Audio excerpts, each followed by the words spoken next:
How are we doing? Pretty good. All right. Give me a second here to pull up the agenda.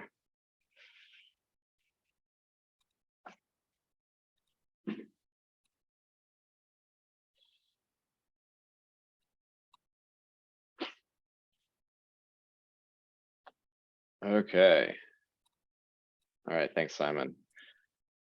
All right. So today, let's see. In today's agenda, we're going to do a follow up on the Essex Alliance Church project and look at our FY23 work plan, and then have a chat about, learn about Simon's conversation with the arborist in the Champlain Valley Conservation Group. Yeah, partnership, I think. Partnership, thank you. Yeah. But first, let's get the meeting started, and I'll ask if there's any public comment.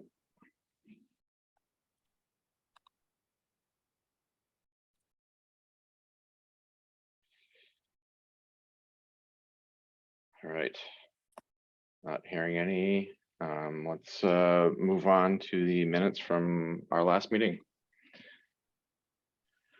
Any questions or comments, edits on the minutes from July 20th?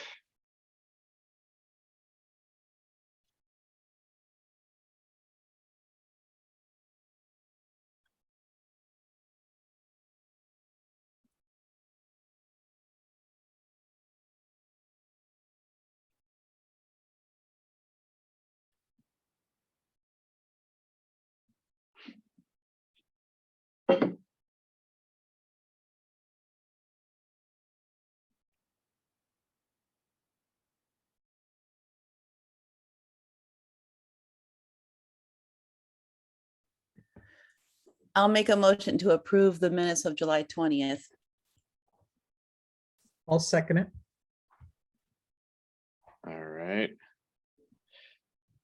Thank you, Laura and Terry. Any final questions or comments? Going once, twice? Looks great to me. Thanks, Simon.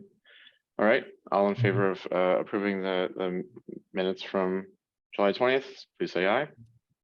Aye. Any opposed?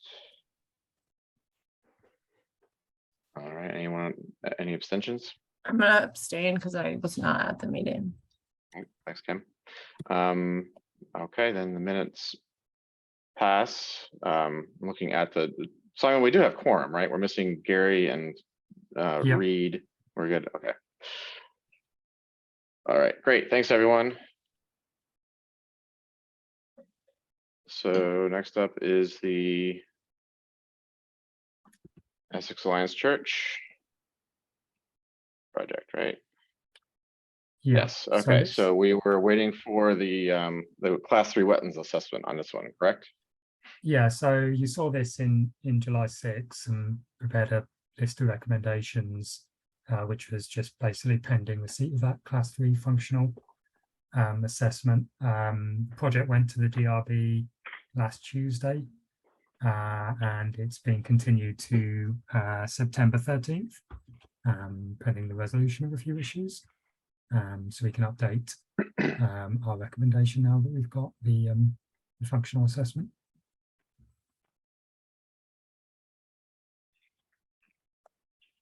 Okay. So what was the outcome of that assessment? So the outcome was that it had either, I think, very low potential as a class 3 wetland, and it provided very little functional value. There was a report done, they sent someone out to look at it. They did find some wetland vegetation in that area, but assessing it against, like, I think there were 13 criteria which they used to determine whether something has value as a wetland. It performed between sort of the criteria scale as either, none, very low, or low. Was the assessment against the criteria. So, and just a reminder that we've got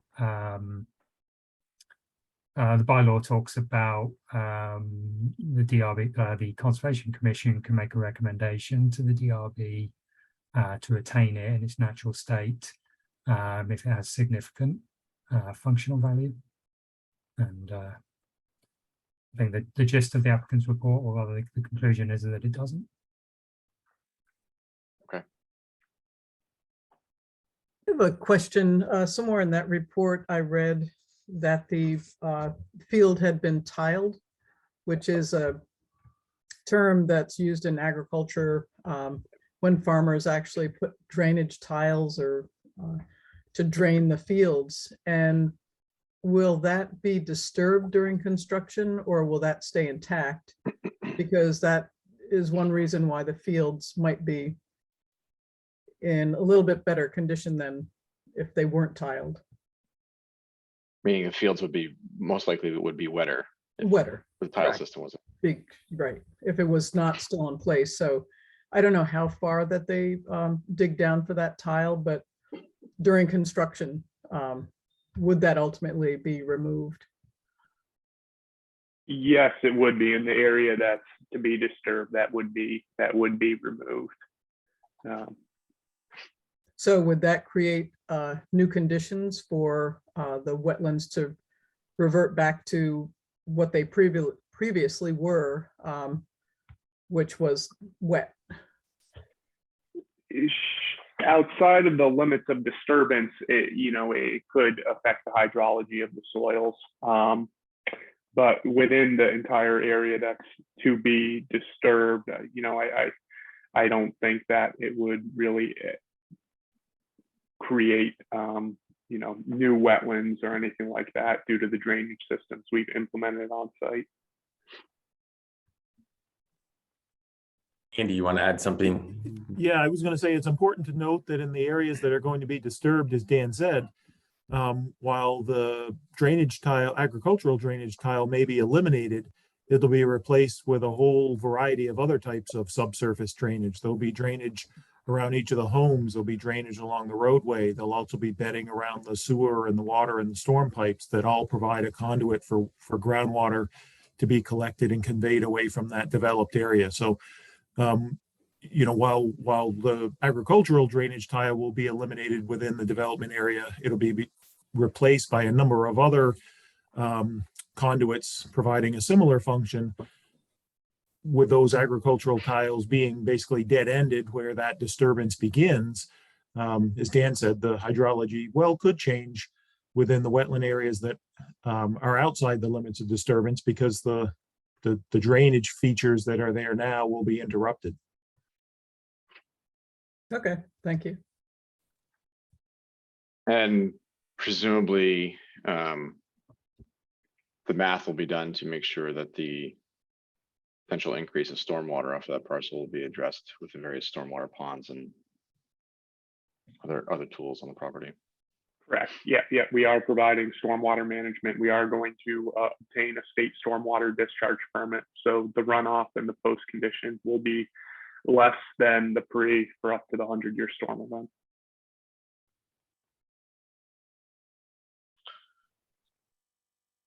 All right, anything else on the class 3 wetlands findings?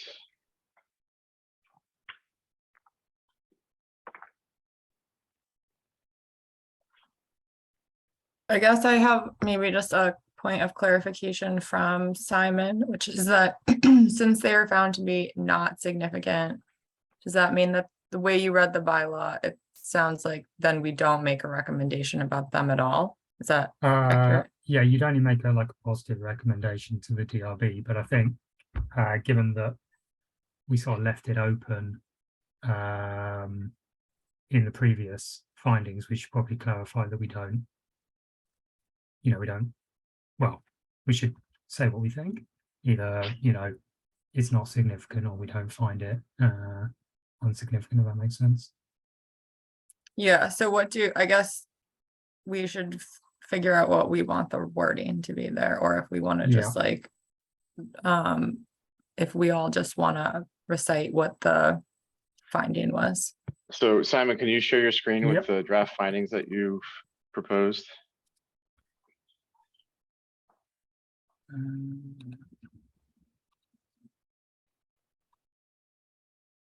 So it was number 7.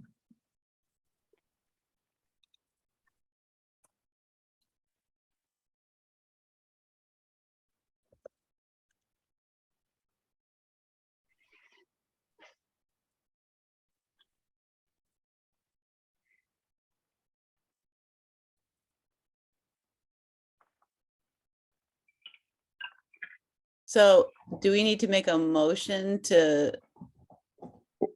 say that that says do not have a significant functional value? Well, I think we can just alter this and then just have another motion just to approve everything that we've done previously.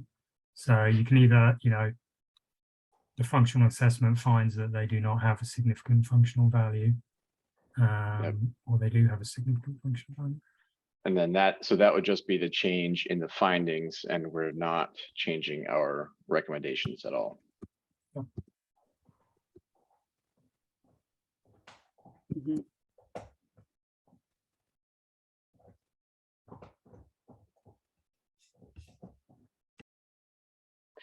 Which, Kim, as a reminder, still has the ash tree recommendation that you weren't fond of. Right, thank you. I think I abstained on this vote the first time, correct? Yes, you did. Yeah. All right. I think that's all we had to do on this particular agenda item, right? Aside from vote on it.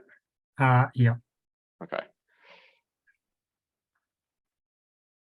So I guess there's two ways we can do this. We can just have a revote on the entire thing, or we can just vote on this amendment. Perhaps it's easiest if we just vote on the amendment.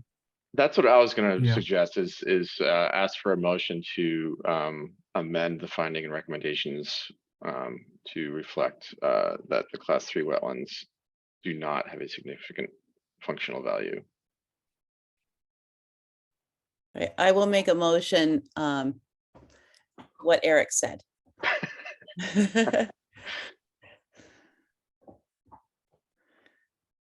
Thank you, And I'll Laura. second it. And we have a second from Terry. Any discussion on the motion?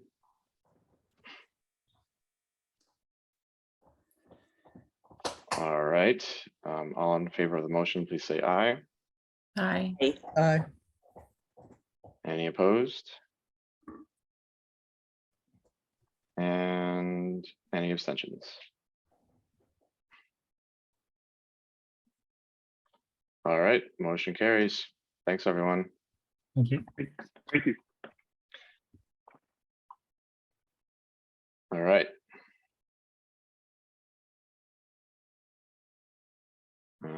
Okay, so where are we next? FY23 work plan. Great, but that's on here. I had something else I wanted to bring up.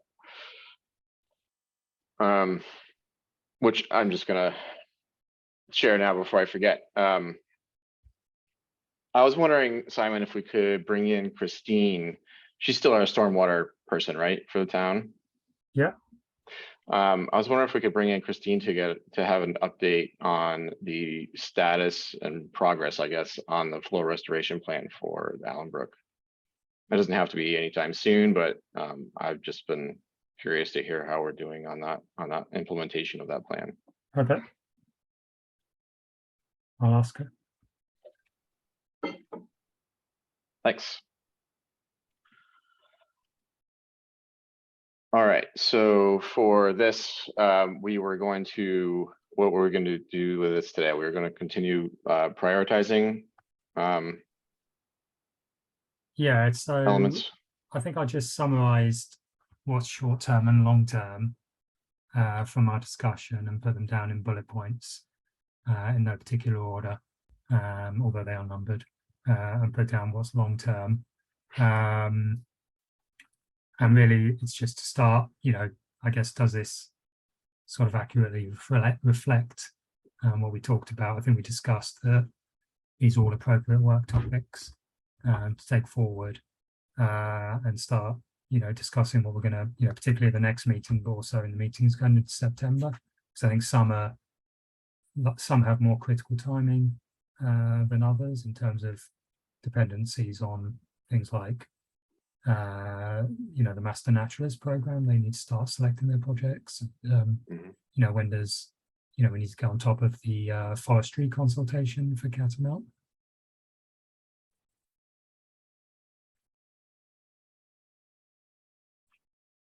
So I'd maybe start by asking, is there anything to add to this add to this list, or is anything that I've inaccurately recorded from our discussion? I know you weren't there, Kim, so don't know if you have anything to add.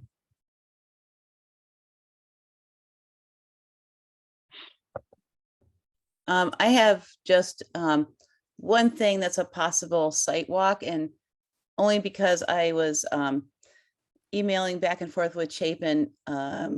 He just wanted to confirm Gary's email address. I guess he is interested in walking with Gary at his Allenbrook site to see where he could plant chestnut trees.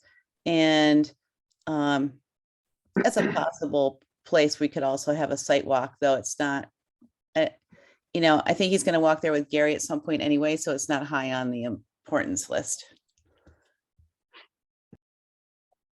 Okay. I mean, that might be a good one for doing with the Allenbrooks boardwalk site visit. Did Chapin give you an idea of when he wanted to do this? I just heard on the grapevine Well, that he's having foot surgery in August, so. Yeah, he's having foot Okay. surgery on August 15th, and he'll be out for 8 to 10 weeks. Right. And I think Gary said the chestnut trees would be available in 2023. Okay.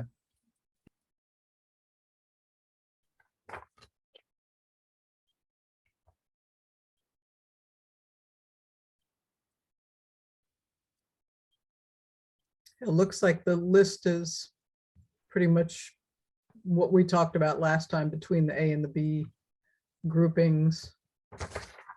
And I think A and B was the or what made it to the this annual list. report. It's all getting too complicated in terms Oh, of that's true. Yeah, prioritization. Yeah. that's true.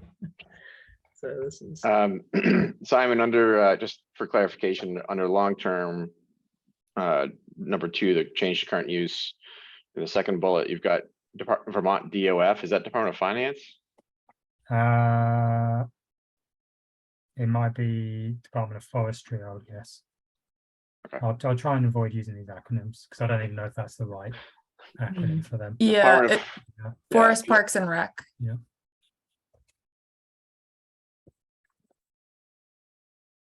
There was also something on the news last night about the big push in Vermont for agritourism.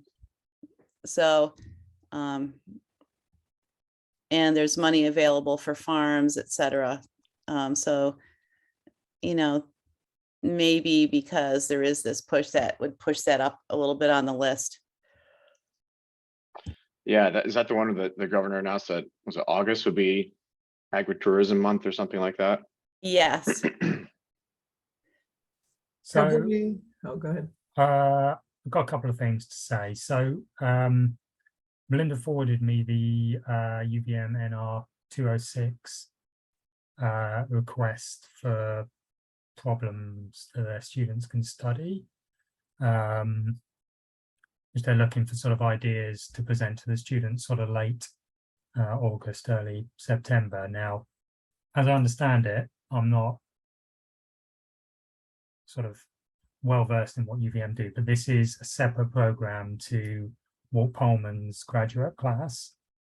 Correct. So I guess, are we content just to put that on the Walt Pullman Spring 2023 agritourism class? It seems like that's what everyone thought was the best idea. I just want to ensure that's what we're doing, because it is confusing with the number of overlapping student projects.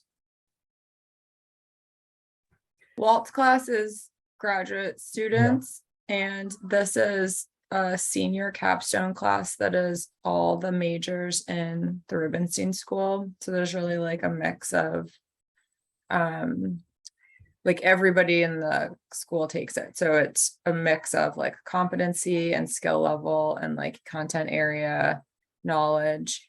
And sometimes the projects that come out of that class are like $1 million projects, and sometimes they are students who really are just trying to graduate and Right. do Yeah. the minimal effort to graduate.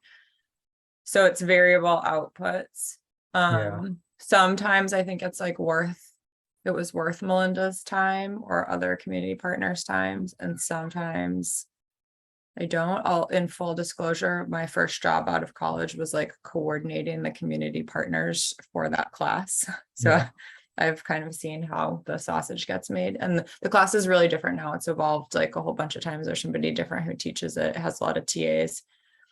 So that's all to say, like, I don't know. I think it's like for us, it's good if we have something ready to go that is like on the low end stakes side of work, and like we know we need it done, and here is a group of students that might be skilled, and we could say like, here's like the bottom, here's like the smallest sort of product that would be useful, and then if they were super skilled, like it could scale up. But I don't know that we have anything that's like ready to go for that right now. What do other folks think?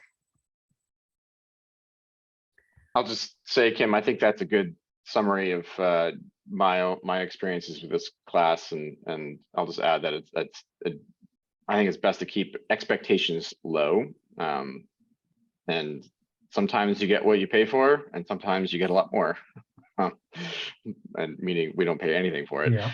Other than I suppose some hours of Simon's time and our time, but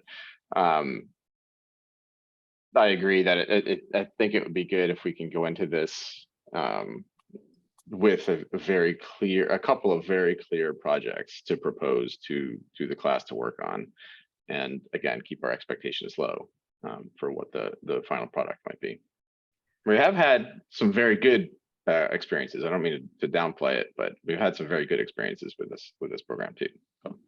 Yeah, I mean, I think it's like thinking about like who's graduating, right? And like some of those students are excellent and going to be like the next wave of natural resource leaders, and some students, hi Peanut, are not that they're like not excellent, but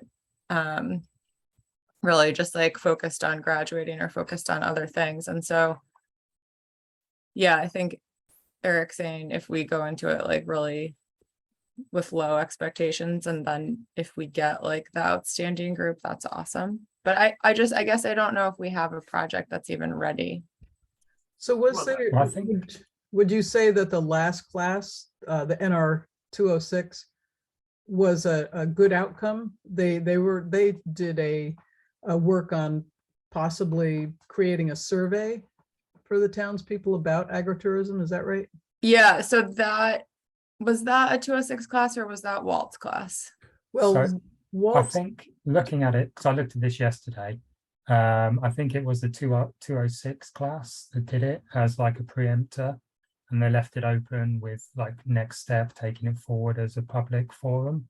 Yeah. But I think, So I would categorize that as like maybe one of the top, like like in the range of possible outcomes, like that was like a really great product that they produced. Yeah, and I guess I'm a little bit confused. So is this for? I see you've got Walt Pullman Spring 2023 class. So is that the NR 206 class, or is it No, Field Naturalist graduate program? they both seem to be working on similar topics. well, That- the way 206 works is that there's like a community partner day. Everybody, like all these people come in from all different like organizations, municipal groups. Like I could go in and people just pitch projects, and the students kind of like speed date with the community partners. So when we have a 206 group working with us, that's not the whole class. It's like 1 5-person group, and the class is actually like 50 people, and they pick. So there's no, if Simon goes and pitches a project, I don't know if this has ever happened to Melinda, but there's no guarantee that there'll be a group of students that pick it. And it's really like their capstone project where they're supposed to take it. They're supposed to have a lot of autonomy and take it in the direction that they're interested in.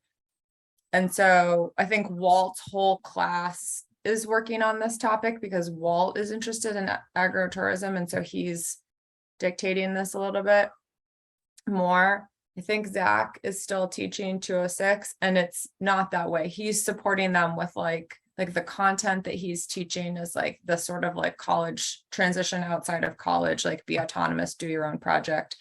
And like the students are picking what they want to spend their time working on. And so the classes are not teaching the same, like they're not going to get 206 students are not going to get agritourism content in their class. Does that make sense? Right. So the graduates are going to come from it from the position of like A being having a much greater general interest, and B also having done some studying on agritourism before they sort of reach us. And having a faculty member who's like Right. super interested in this as a topic and has done a lot of background information, which like I have no idea if Zach is interested in this. He may be, but I know the content of that class is like, you're coming to the end of your time in college. What's next?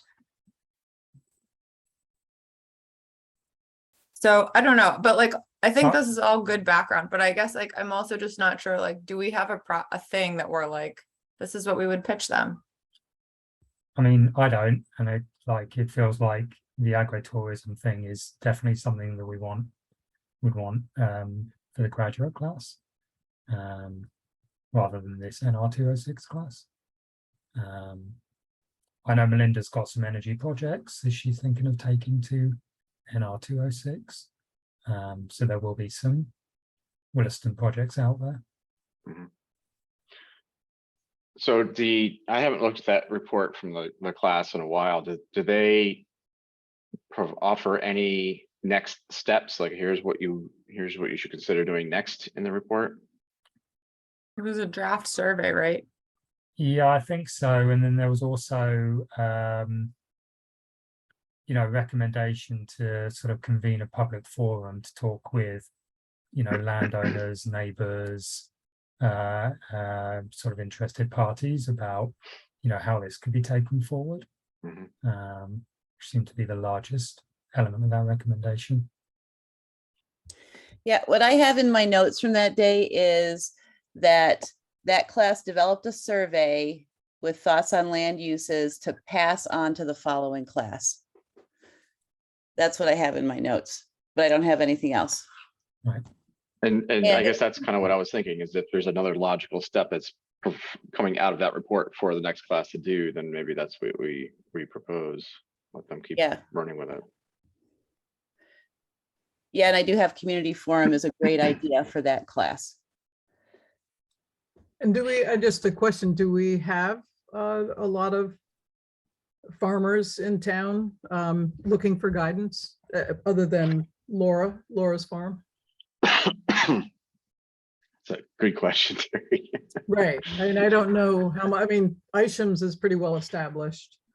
So I just don't know, should we be putting a lot of, energy into this if, there aren't a lot of, landowners looking for ideas. I think that's what we're trying to find out. Right. Yeah. With the survey, yeah. But, and I'm just wondering, has anyone approached the town other than Laura's farm? Not that I'm aware. I know the biggest ones, the Ishams, who seem to be fairly well sorted, and Laura. They're the ones who most frequently come up. And Adams. Yeah. But we have, other farms in town that come to mind are Johnson Farm and Conant's. I don't know who else. There's the I Bruce know there's a farm. couple of others, but the horse farm, yeah. Yeah. Who's our So selectman, select board member? I always forget his name. Gordon. oh yeah, St. Hilaire. Hilaire's. Yeah, St. Yes. Hilaire Farm. Yeah. Yeah, and there's a couple out there on Oak Hill Road and then Fontaine's. So there are other, there's other opportunities too. Other farms to explore, just to reach out to. So perhaps that would be something that this class could do, would be to put together a kind of an outreach plan to other farmers in town. To just get an idea of a general interest. Mhm. Yeah, it seems like a logical next step. Yeah.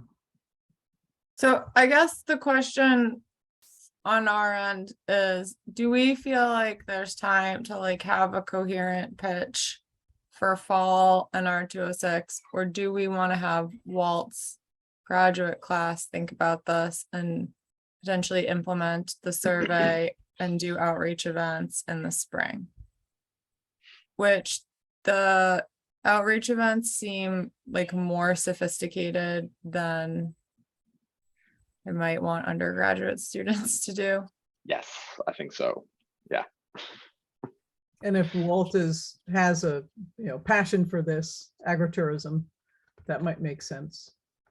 So maybe the first step is just seeing, Simon, if what we're talking about, like taking the community survey and outreach to the next level, is something that fits within his class context, or if the class is more focused on like the ecological nuts and bolts of it. I'm not sure like what he think where the direction of that class is going. Yeah.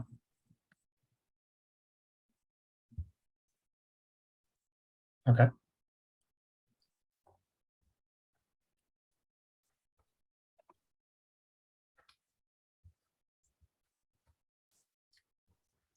All right, so I think that gives you some guidance on that one, Simon. Yeah.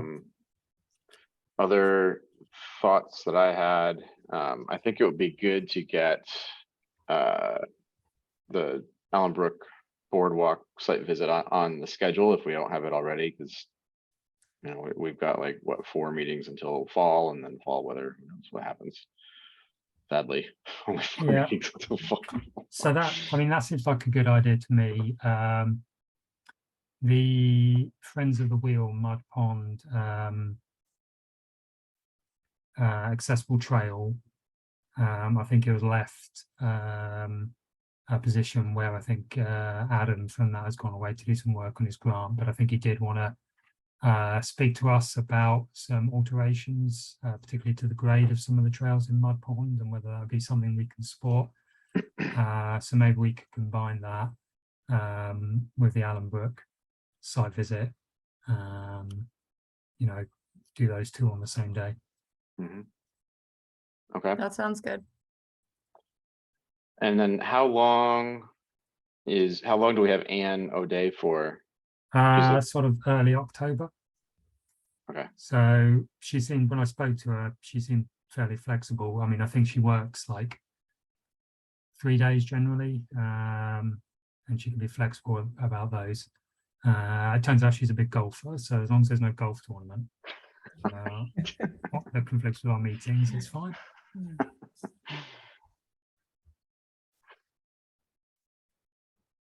All right. So just like a thought that occurs to me is that when you guys do site visits, do you normally do them in your regular meeting time, or do you do them after work? 7 a.m. seems, like there's no reason why we can't go out and tromp around Mud Pond at that time, but what do you normally do? I think in my experience, I think we've typically done it during the meeting hours. Right. That's when most of us have the time slot held Yeah. on our calendars anyway. And Okay. we have done site walks outside of the regular scheduled meetings, but I think it's a lot harder for some of us to fit those in. Yeah. Okay.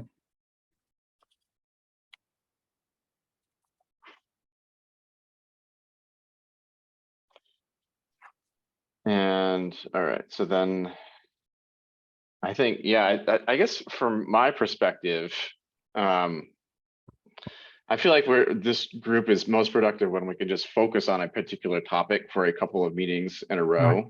and we can really make some progress and knock things out.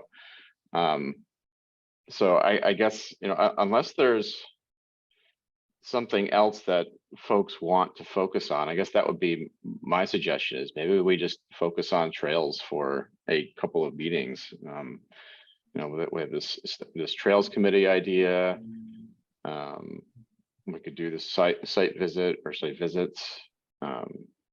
we can talk with Anne, assuming we're not conflicting with a golf tournament. And, you know, kind of focus on that particular topic for a few agenda items, Right. or a Could few you- agendas rather. Simon, could you share that SC report again? I tried to look for it. Yeah, Yeah, I good. can. I looked at it on Monday, I think. I'll share it with everyone. Great, thanks. It seems less of a report, more a list of like stuff. But I can certainly send it around. Yeah, kind of put a cost to what all the repairs and upgrades would be. Yeah. So I mean, I think, you know, looking at it, I think Eric's right. You know, now that I've had a look through that report, it's definitely something that's going to take a little while to digest for us and work out how to take forward. I know that the select board has like dedicated a trail, like following that report, they've got like a trail maintenance fund in the capital budget, which I think $10,000 this year and then $20,000 for the next like 5 years. So they have invested in funding that. So we should probably start looking at it. Start spending the money, right? Right. Putting it to good Yeah. use. Simon, am I correct that the 10,000 for this year has been taken back by the town? You might be right. I think the 10,000 for this year was the ARPA funds. So it may well have been. So no improvements this year. I know Anne, we met and walked around Mud Pond trails, and she said, you know, there's a lot of work that needs to be done, but she just doesn't have the resources to do anything. You know, she can go out with pruners and things like that, but you know, boardwalks that need to be replaced are, you know, kind of falling apart, and she's Right. just So not the holding yeah, it I mean together. like looking in that report, the boardwalk replacement in Mud Pond is, you know, that is a big ticket item. That's sort of, you know, I think it's over $500,000 to replace all that. So Yeah, that's a that lot of one's money. is that the raised one? That one's in pretty good shape. Right. Or is it the punch-in type things? I'd have to look at it in detail. I feel like we just had VYCC work on that. Was that a long time ago? It was a while ago, because I remember they parked on South Road and it was always a little challenging to get by them. So it was, Yeah, Yes. I'm like questioning the sustainability of having a boardwalk there. Like if we have to pay to maintain it, it was like a lot of work on Melinda's end to like figure out the cost, and I don't know. I'm just trying to think, like, is there a different solution that's not so expensive every 5 years or something? I think a raised, getting it up off the ground is even though it's more expensive, it lasts a lot longer. It's just that the punch-ins are literally sitting in the mud. So it's just on the ground. And so the boards rot out, but the one that's raised, that's in perfect condition. And, you know, that's been there for a while. Right. But I think on the flip side, the puncheons are hugely cheaper. They are. To install. And it's like, I think it's also something to bear in mind if we are looking at linking any of these trails. How do we do it? And, you know, if it does require a raised boardwalk, what does that mean in terms of future liability for the town? And really, that's the only piece of trail land that's so muddy. You know, Yeah. it's Mud Pond. It's all the other ones like Sucker Brook that doesn't have many crossings, and Five Tree Hill, there's a couple spots, but not too bad. So yeah.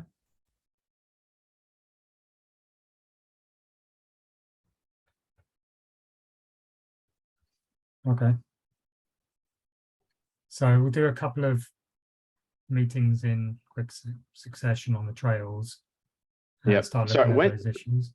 When did you send that report out, Simon? I'm having trouble finding it. The SE report, I've never sent that out. Oh, sorry. Yeah. I thought you said you sent it out. No, Earlier I'll this send it week. out after the meeting. Oh, okay. I have a quick request, which is, is there any way that we could schedule the site visits for before the fall semester starts? Maybe not possible. When does the fall semester start? Yeah, I don't know. Good question. Sometime at the end of August or beginning of September. I should know. I should, prep my classes. Small detail, please hold. So the August 17th meeting looks like it's trail, so. And a update from Anne.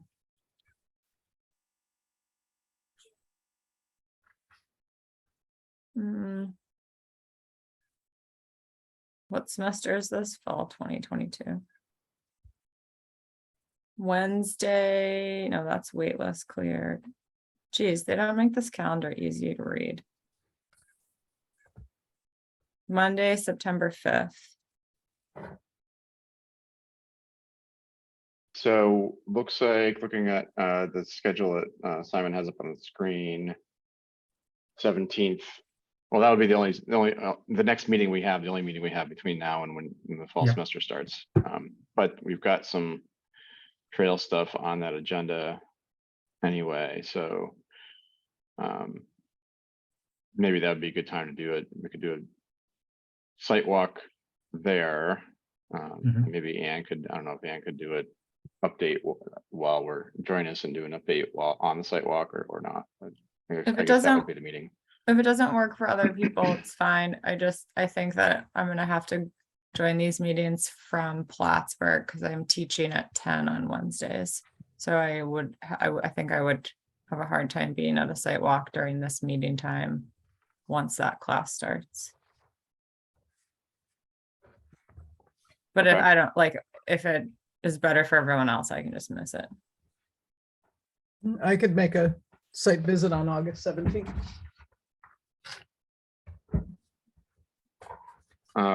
I probably can too. I just need to move something around, but I need to move it anyway for work. So Yeah, I can be there.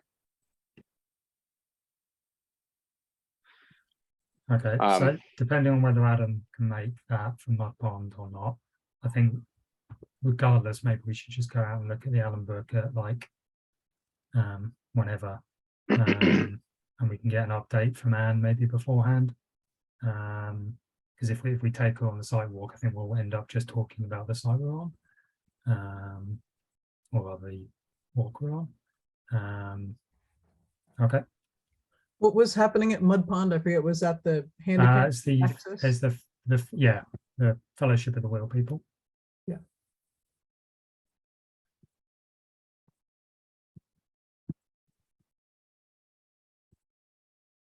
And Reed and Nick we're going to do their Winooski Valley Park update on that day, which I think we'll probably have time for. If it's just the Allen book meeting.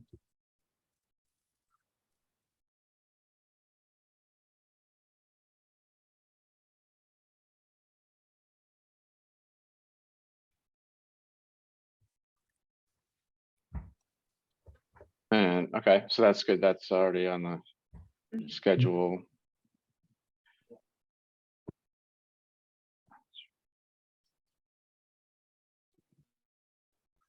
I mean, what you've got proposed here, Simon, through October looks good to me. Yeah, I guess like most of this stuff is like, that I think Gary's response when we talked about this was that the agritourism needs to be done in September because he's going to start planning it soon. And then the master naturalist also needs to be done in September, but everything else is fairly flexible in terms of when we do it. There's this, I think Ethan's probably going to want to do some site walks this fall for the Catamount Forestry Management Plan. So I don't think we should push that any later than then. I think he said starting in September. Right. Okay.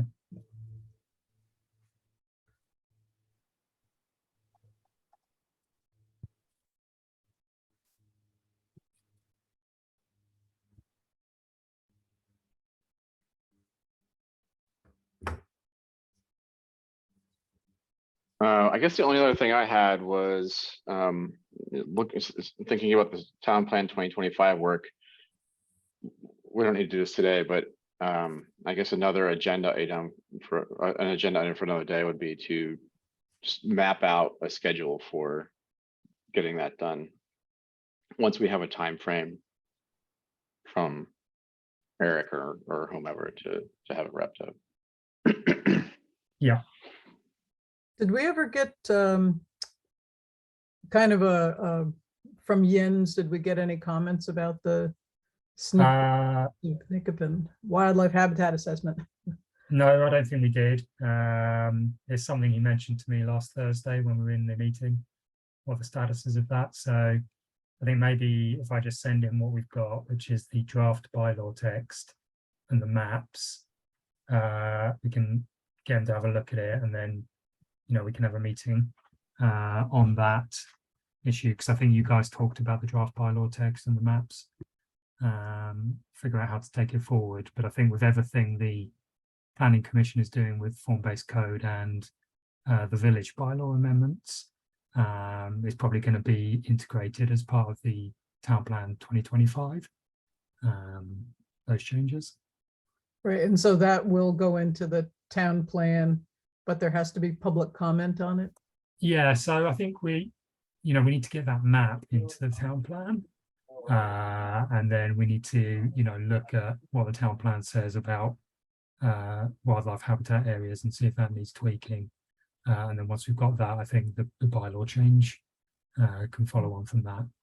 I get the sense that 2023 is going to be, the town plan is going to monopolize the Planning Commission's time, and we're going to be part of that.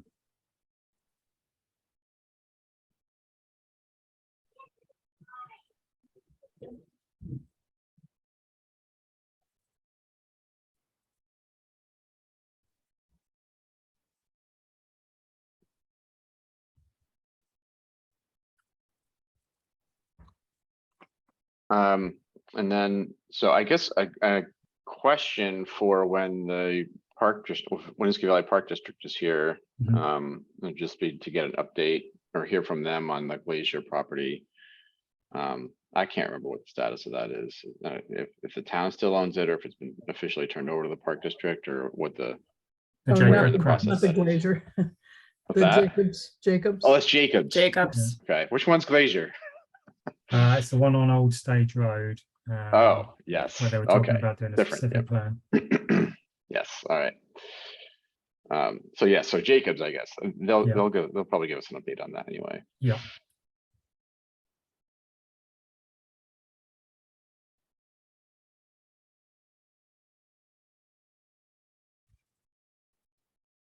All right, well, I think this is a pretty good list Yeah. to get us through the next couple of months, and perhaps we can revisit it again in mid to late September and populate it through December or something. Yeah. All right. Where did my agenda go? So next up is the arborist update. How did that go with the CVACP? So just give me one moment. I just need to go and unlock the door before I launch Sure. into this. I'll just be Okay. 30 seconds. Sounds like it could have been a really engaging conversation. Yeah, a little more than just a yes, no. They loved it. Let's move forward.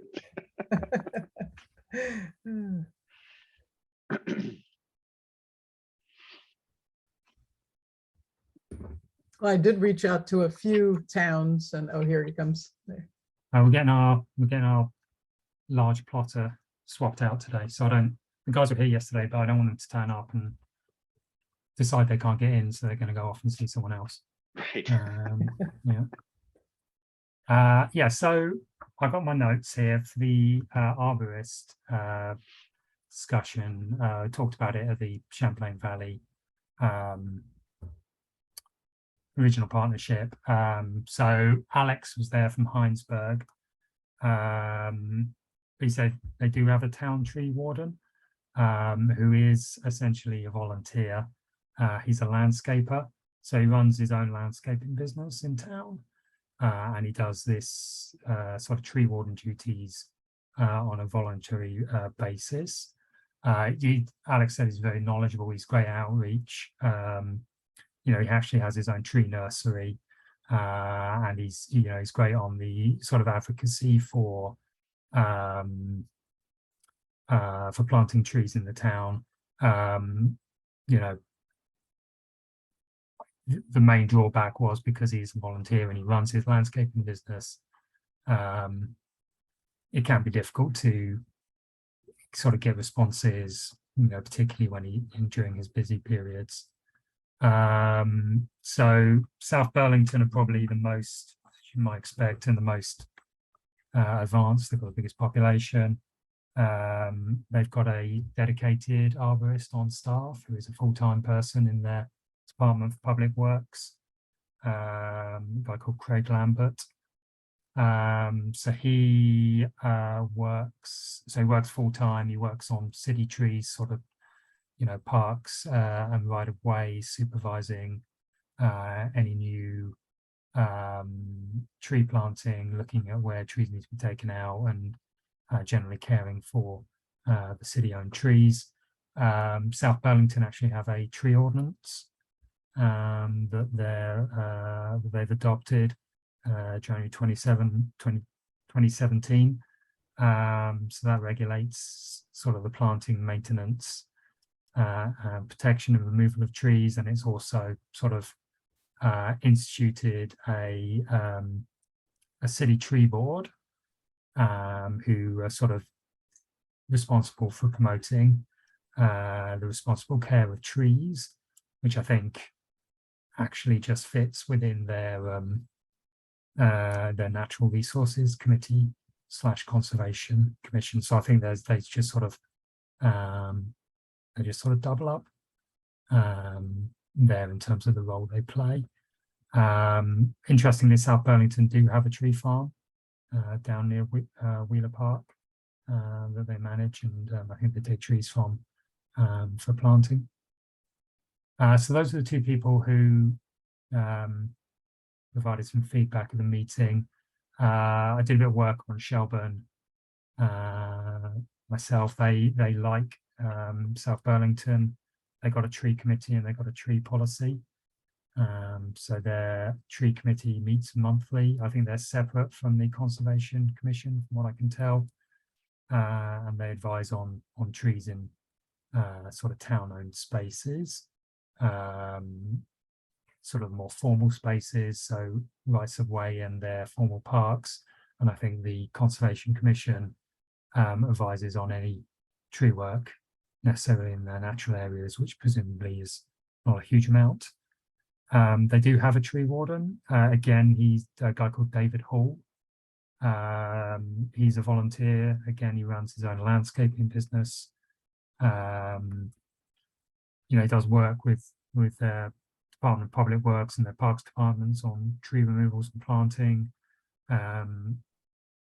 He actually spoke to me for a little while, and he said like a lot of the questions he gets are about, my neighbour's tree is overhanging my fence, what can I do? Which I guess would be an inevitable consequence of having someone on the town website who is dedicated to dealing with trees. Shelburne does have 2 line items on their budget, one for sort of dealing with conservation of trees and one for ash tree removal. So they're currently, you know, going through the same process we are with dealing with EAB. I think mainly their DPW do it, or they contract out, probably similar to what we do. And I think he was saying to me that,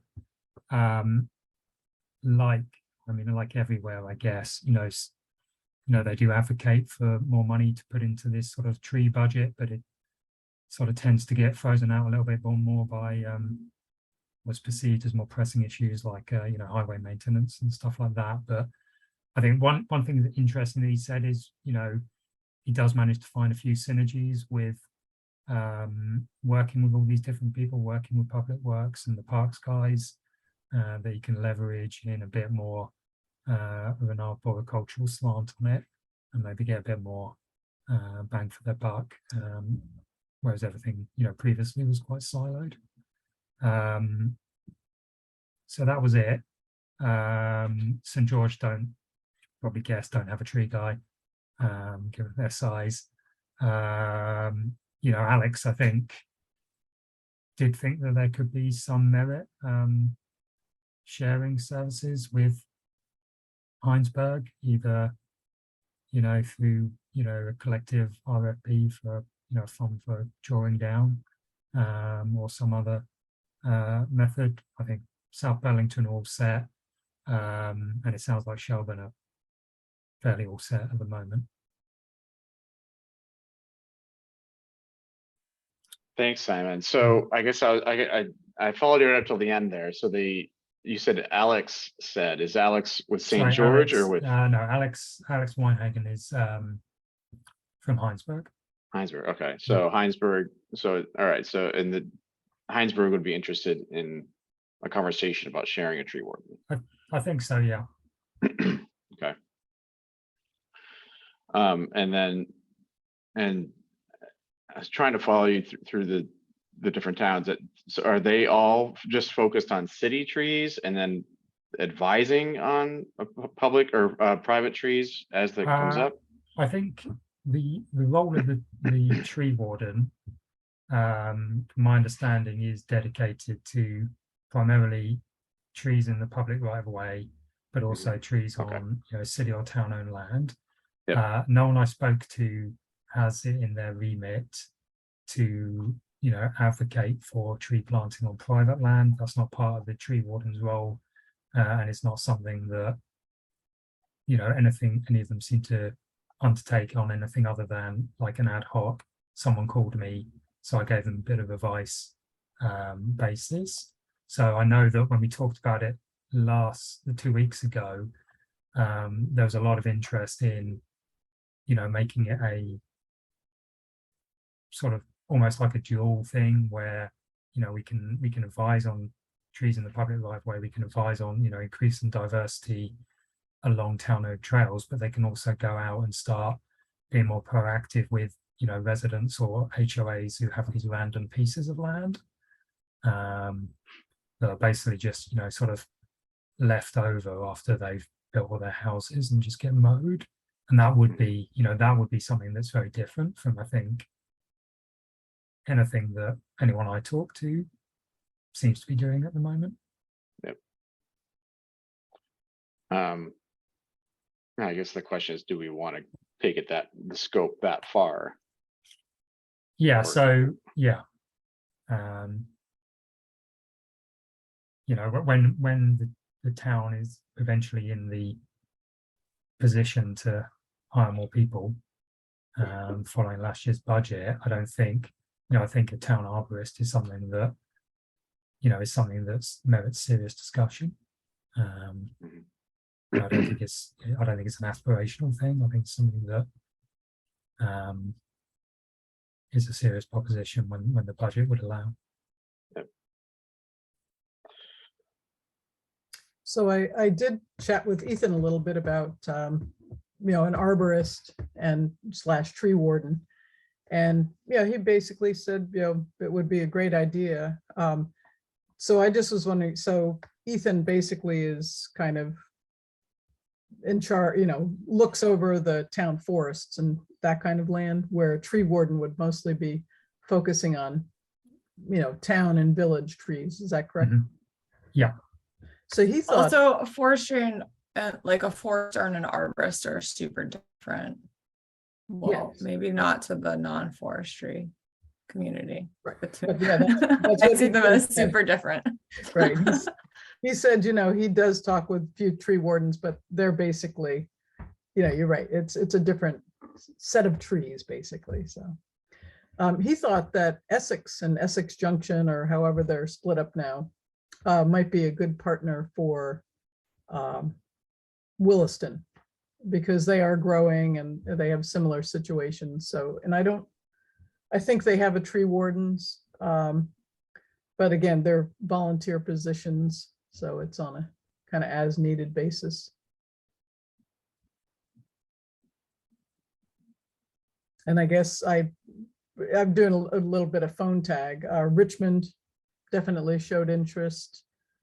And Charlotte actually called back, and so they do have a volunteer tree warden, but you know, it's just kind of as needed. So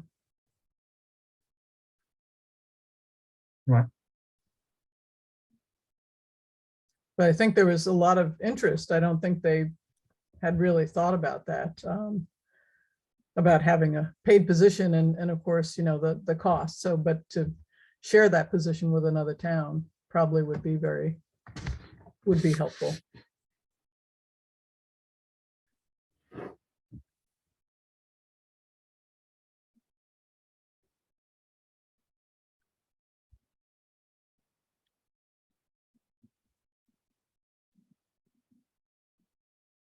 So, Uh, oh, go ahead, Eric. I was just gonna say, Terry, did I hear you say Richmond? Was that on the list of other towns? 'Cause I was, Yes, yeah, Richmond, you know, just, you know, I talked to Judy Rosowski, just emailed her, and she said, you know, she wouldn't have a say in it, but she thought it would be a great idea. And then the town, they have a town manager now. And he just called and left a message where, like I said, playing a little phone tag, but he was interested. He thought it would be, you know, something to start a conversation about. okay, thanks. Sorry, Kim, go ahead. I was just gonna say, if that was something that like we really wanted to pursue sharing across towns, how would we even go about that? And maybe that's a question for Simon. What would the mechanism be? Yeah. That was kind of what I was wondering too, and if that's a question to put to Eric Wells or someone to maybe help figure out how that might happen. Another model that we talked about last time would be to work with the Chittenden County Regional Planning Commission. And I see, you know, looking at Reed Willis's name on the screen here, and I don't know if this is something that Winooski Valley Park District might be interested in getting into. You know, I'm just thinking of other regional organizations that were already contributing funds to in one way or another. So we wouldn't have to set up another relationship. That, you know, those are just some of their models that we could explore. It seems like some of the other towns in those regional partnerships though have their own solutions already. Like, I'm like wondering, oh, okay, it's a town that has a paid position. Can we buy a slice of that already created paid position? Maybe, presumably they've already justified the need for a full-time position for South Burlington, however, though. Mhm. So, but you know, even if you know, these are just conversations that we can have with these different groups, with the RPC or with the Park District. You know, even if South Burlington or Essex already have full-time tree wardens, but if Heinsberg and Williston and Jericho or whoever are interested in, maybe those three towns contribute whatever amount of funding is needed to the RPC or the Park District to support a warden that they would employ, and then work with us to divide up their effort across the towns that are contributing to the position. So do you think that if there was a position created, would it be titled an arborist, but the town would still retain a tree warden as a volunteer and they would kind of work under the arborist? Or would the paid position kind of take out the tree warden position and just be an arborist? I guess I would imagine that the arborist would also have the tree warden position the way that I think Bruce has it now, right? He's a paid position by the town that's not tree warden, and then he also is the tree warden. But I guess I'm assuming that. I'm sure there's multiple ways we can do it. Okay, yeah, that made sense. There does seem to be multiple ways of doing it. And I think if we're gonna take off the tree warden from Bruce, like whoever we end up having needs to be fairly responsive to what we're doing in Williston. You know, not working for another 5 other towns as well. So maybe that's just something to think about. Does Bruce get tree warden calls right now? Like, do we know if people contact him like with his tree warden hat and not his do you know what I'm saying? I don't know how to phrase this in a way. Like, does he get calls where people are like, I'm calling you because you're the tree warden and I see that there's a tree overhanging blah blah blah blah blah. Do we know like how much interest there is in that position within the it's a good town? question. I don't know. I'd imagine he does get those calls just by virtue of being in charge of the public rights of way. We do get some calls about trees overhanging properties and things like that as well in zoning, and whether they can be removed and what people's rights are. So not sure. I've never Googled like tree warden Williston, so it's not something that necessarily comes up frequently, but it might be an interesting question to ask. I think we did it in a meeting, didn't we Yeah. all? Mhm. And that's how we were like, oh, it's Bruce. I mean, it's certainly, I guess, and that's a good point is, before we go too much farther, it might be worth having a conversation with Bruce too. I mean, who knows, maybe this is his favorite part of his job and he doesn't want to give it up. I So don't- I did speak to Bruce yesterday because I wanted to Oh, you make did? sure he was aware that we were talking about Good. this. So I don't think he's got, he does it. If we did want to go down this route, I don't think he has any particular objection to giving up the tree warden title. But he's going to maintain his focus on making sure that they can, do their operations. I think Yeah. he's pretty busy with other things in town. Yeah. Yeah, I think Melinda said that he had mentioned to Matt that Williston should really get its own arborist or tree warden. Yeah. Yeah. Other than him. Did we ever hear back from who was the original person who wrote a letter to the town about? Brian Forrest. Yeah. And unfortunately, he missed the meeting 2 weeks ago.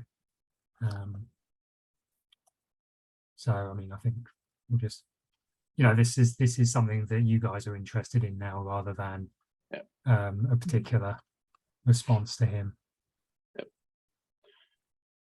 When you were chatting with Bruce, did he give you any indication about how much demand there is for, how many requests he receives for tree warden work?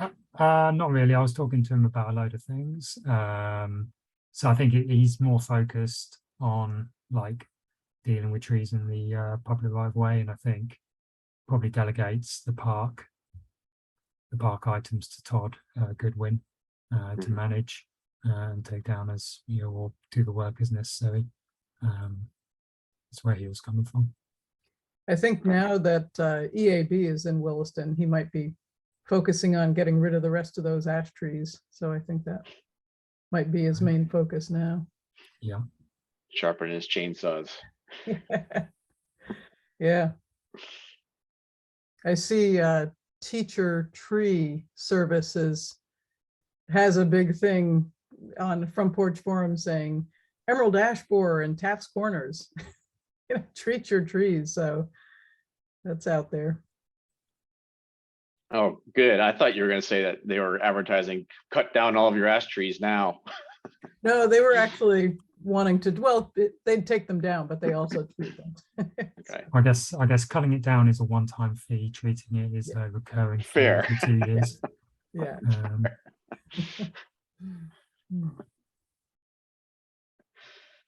Okay, so. So what do we want to do just in terms of taking this forward? Yeah. Do we need to like put down, I guess maybe we should like articulate in some way what we envisage this person doing. So I can, or maybe I could summarize that from the notes to develop some sort of remit. You know, who's interested. Just think about the pros and cons of sharing the resource. You know, maybe talk to Eric about, you know, what appetite there is for this. I think we should think about like, we could do this later, but like the type of person we want, because in your review, there's somebody who's like has a forestry background. There are people who are certified arborists, there's urban foresters, and then there are landscapers, and they're all gonna have like, and then there's also people who do like horticulture, like more like cultivar type trees, right? And they all have relevant expertise, but they're like slightly different buckets, and some of them overlap and some of them don't. Like my neighbors ask me all the time about cultivar trees that they bought at the Intervale, and I'm like, I can't even ID that. Like I have a PhD in forestry and I cannot ID that tree. So I think like we should just think about like what we want the expertise to, or like the content area to be of this person. I'm not sure there's like a wrong choice, but I guess I'm just advocating that we be intentional about it. Yeah, and I agree, and I think it's, you know, the important thing for us to do before we go much farther is to figure out what exactly we would be looking for a scope for this person. So I've heard, from what I've heard, what sounds appropriate to me would be to have the person, whatever the title is, have them focus on trees in town-owned parks. I don't know about the like the community parks. I don't know about the natural areas, but maybe, but community parks and public rights of way. You know, I don't think we want them to be necessarily spending their time consulting on someone's tree in their backyard, for example, or helping them know what to I agree plant with that. for ornamentals. And I think we have Ethan for the town, the town forest parts. I mean, he's available for that.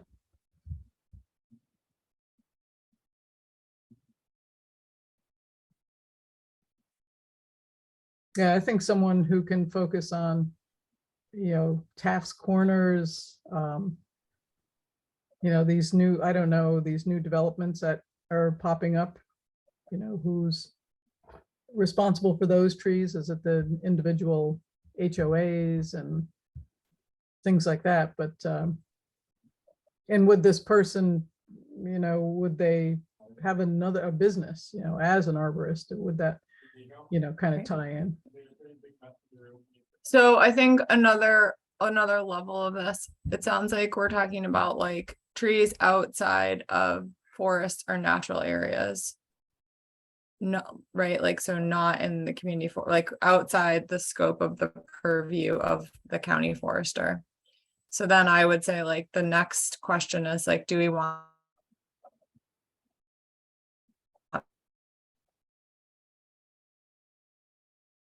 Did we lose Kim? Yeah, I think we did. I think Kim froze. focus on, oh no. Oh shoot, can you hear me? Yeah. Am I You're back? back now. Okay. So I was saying, like, do we want someone that would consult on individual trees versus like the system, right? Like that's what I think of the difference of urban forestry versus an arborist is like, an arborist is like, hey, we have a question about this ash tree versus someone who does urban forestry, which is like our whole system, like the urban forest, our whole system of trees in the greenway, for example. Which I think scope question to me.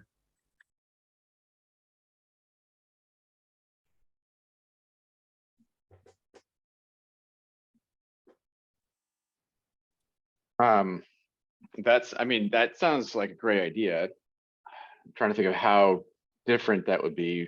Who would that be? A different set of skills, I guess, is what I'm trying to. ask? I think, what we yes, were- that's why I think we should, that's why I feel like we Okay. should have a conversation about like what we want I think it's Eric's question and my question combined, like, what do we want the person to do? And then who would that, like, what would we call that person, right? Because it might be in like a, Well, Kim, I maybe think- try turning your video off. You're still cutting in and out on us. description, like language in a description. I'm like, how? I'm like just barely outside the village. Yes, it's a different set of skills. It's probably a different training. So it gets back to this, like, what do we want them to be able to work on? Do we want someone who's advising on individual trees or someone who's like thinking big picture? Not that there wouldn't be someone who does both. I'm sure there's people that have skills in both urban forestry and they are also arborists, like it's a common pairing, but I just think we should think about what we're looking for. Yeah, and I'm wondering if the big picture idea is definitely important, but I'm wondering if that would be a better role for this tree committee to do. You know, which would presumably include this tree warden or town arborist or whatever you want to call them, but then also other members from Conservation Commission and whomever else from town that would help with that planning Yes. and visioning. I think it may also be related to the sustainability work because certainly urban forests are like super critical for climate change, right? Like street trees provide a lot of cooling, etc. So there's that. Yeah. The new role in town and Sustainable Williston probably would also want to be involved. So maybe we're looking for somebody who would do like individual tree assessments in greenways and sort of like, I don't know, around community buildings, and then contribute to any relevant ongoing discussions about urban forestry or something, like some language like that.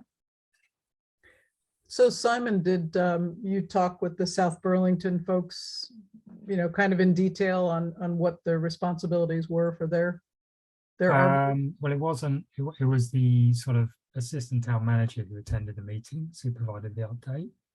But I think, you know, looking through it, I think it was the arborist was a typical tree warden, as I understand it, role, which is, you know, focused on city-owned trees, you know, focused on making sure that any planting met the specifications, going out and watching people, you know, plant them and then following up on it, dealing with any, you know, permits that people, you know, submit to move trees in the right way for whatever reason. So it's those sort of things is what they were focused on. Maybe we could have the tree warden from South Burlington come and chat with the group and Yeah. just talk about what the responsibilities are and things that they do. Burlington also has a arborist. That might be that's definitely different than Williston, but South Burlington is a little bit more comparable. Yeah. It is. I actually, if Essex already has a tree warden, I'd see Essex as a closer comparison to Williston than even than South Burlington. They would be a good partner, you know, to pair up with. And that's what Ethan thought right off the bat. He said, oh, you know, talk to Essex. So. And I left a message with someone because when I would call the town, I'd get the front desk basically, and they would transfer me to whoever they thought would be the one to talk to. So Right. Yeah.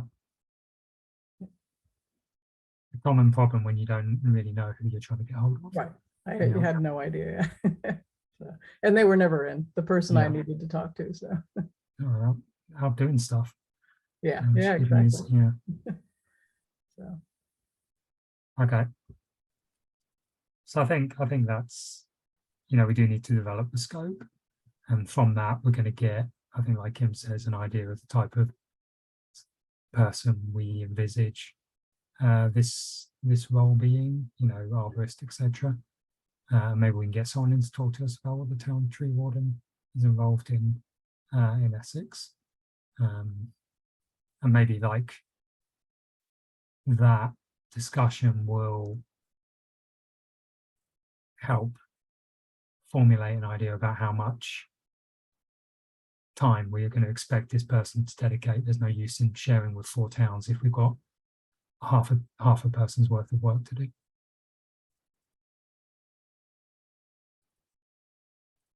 Yeah, I think that sounds like a good approach. So I'm just, so maybe, yeah, take a conversation today, draft up some bullets to frame out a scope. If we could find another local tree warden to talk to us about their work and what they do, that'd be helpful. And then I guess maybe if you can, Simon, connect with Eric Wells and Matt about what their thoughts might be on the need for this as well, that would be helpful. Yep. Okay, great. Awesome. All right. Is that it for today? Yeah, just some other business. I just got a couple of things. Okay. The annual report. I talked to Eric. So Carl will be on the list for consideration by the select board when they figure out Great. when they're figuring out who they want to dedicate the annual report to. So he's got that now. Just incidentally, when I was talking to Sarah Mason, the town clerk, about it, and her immediate response was, "Oh, that sounds like a good idea." So there might be some good support there. I think I sent out that document. I'm not expecting anyone to have done anything yet, but we did need just a couple of, a volunteer for the volunteer projects at the Talcott Forest in Allenbrook, and to write something about a paragraph about the boardwalk. So maybe people can think about who would be able to do that. Okay. Yeah, I just tried to open it and Google. If you can resend it to my Gmail, I sent you a note, Okay. Simon. That'd be helpful. Will do. Yeah, Google doesn't like it when I try to open things through my Yahoo email. Right. So that was that. One thing I just I got through from Shirley, our finance manager, like an update on the current balance of the Environmental Reserve Fund, I think on Monday. So I don't know if do you guys like look at that? Do you want to see it? Just for interest's sake, so you know how much is in there. Sure. Yeah, that'd be great. Yeah. I'm trying to remember. Usually, I know I missed the meeting at the end of June, but usually we do like a financial review each year of just the balances in our accounts, and I Right. feel like we usually do that at the end of the fiscal year. I just can't remember if we do it in June, but the fiscal year ends at the end of June, so July or August or something. Yeah. So I think that was Carl's last meeting when we had the little gathering and he handed off some information to me mhm. about the treasurer report. But Okay. So we did do that, and I'm just not remembering it. no, he didn't. He Oh. just, because I became the treasurer, he just gave me some information. So I don't think he made a Okay. presentation. So. Oh, I see. Okay. So I'll just quickly show you what's in there, so that Okay. I think it's helpful if if anyone ever talks to you about anything, you can sort of just say how much is in there. Mhm. So this is what I've been sent. It goes right back to 1990. So we do have the balance, which I think now stands at $344,000, which is where we're at currently.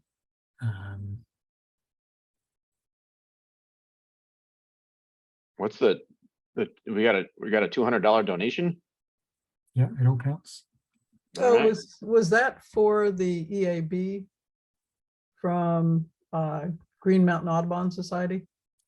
I think so. I that's can't what it remember. I was. remember receiving a check for $200 about 3 or 4 months ago and giving it Right. to Melinda. Yeah. So that was So, for yeah. the at Catamount for the Yeah. the EA for the treatment for the trees.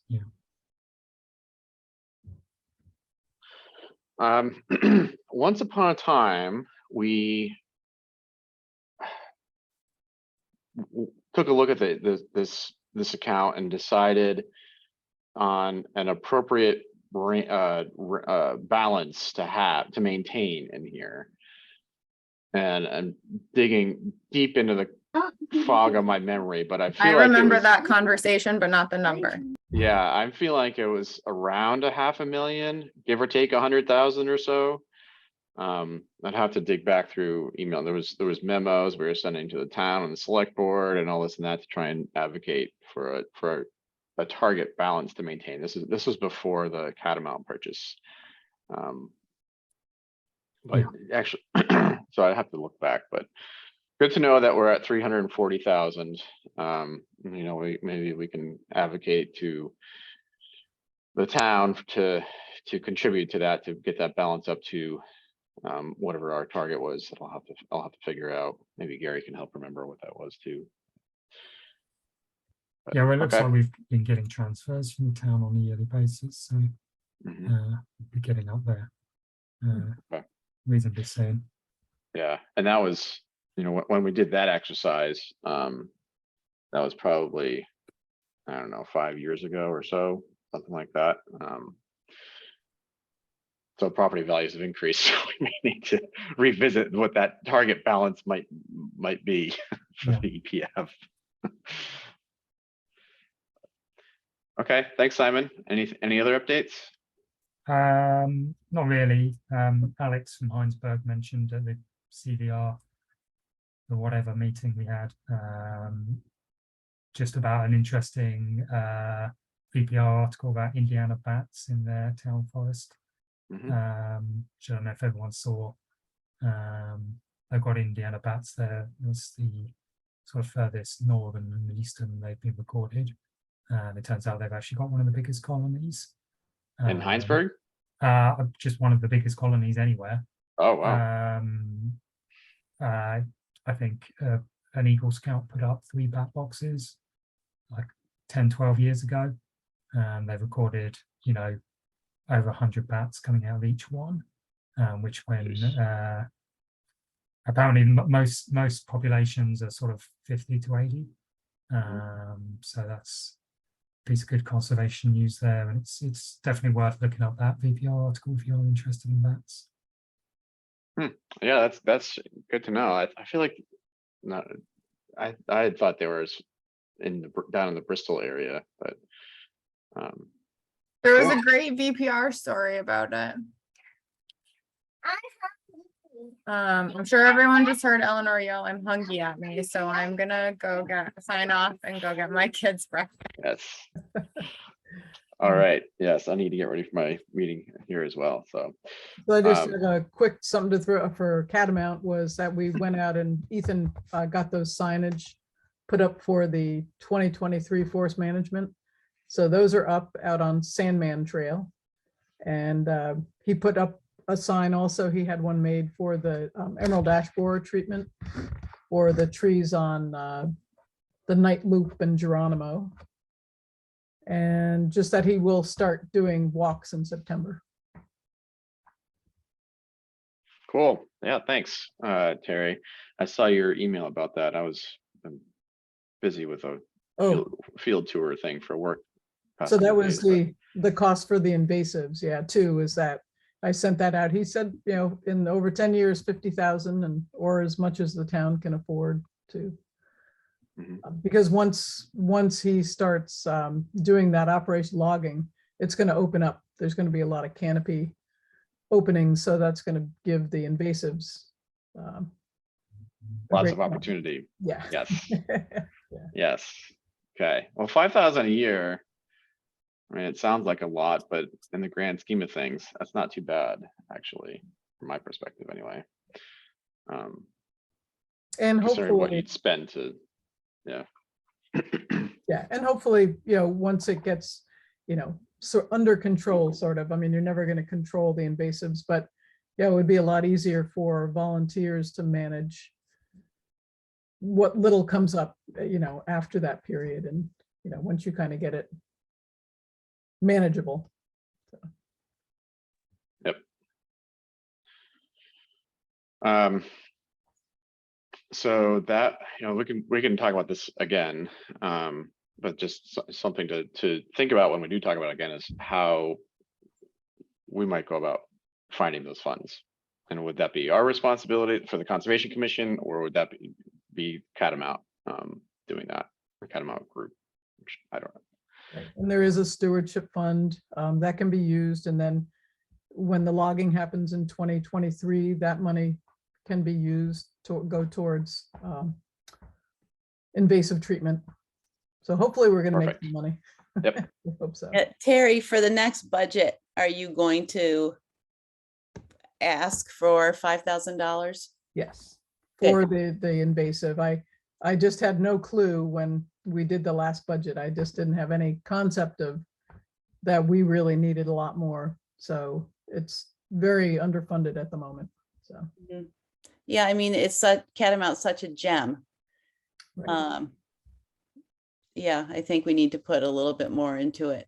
Yeah, and just putting up the signs yesterday, it was just buckthorn everywhere, and honeysuckle, and and there's only so much volunteers can do. I mean, I still want to continue the volunteer days, but really needs a professional to go in there. So Mhm.